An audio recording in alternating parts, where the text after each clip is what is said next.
लगा। मेरा जो सुकून खोया था वो आज वापस आया। मेरा सुकून पहले नहीं था, आज वो सुकून वापस आया। मेरा आज बहुत खुशी है। नमाज भी पढ़ेगी, नमाज पढ़ने भी मजा आएगा। नाम बताएं। मेरा नाम मंजूर अहमद है।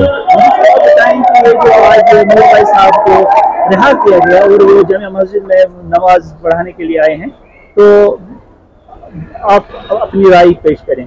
ये खुशामद कदम है। ये गवर्नमेंट ने जो उठाया है ये बहुत ही अच्छा कदम है। इसमें हम सब लोग पैर मजबूत करते हैं, इसको रिहाई मिली है, ये बहुत ही अच्छा कदम है। रहमत है यहाँ, इसका राज पढ़ना है, वो रहमत बना है। वो क्या मौलवी साहब का 5 साल हो गए बंद, मगर दिल तंग है, बहुत दिल तंग है, मगर दिल आज खुश है, बहुत खुश है, बहुत खुश है, बहुत शुक्रिया कर रहा है।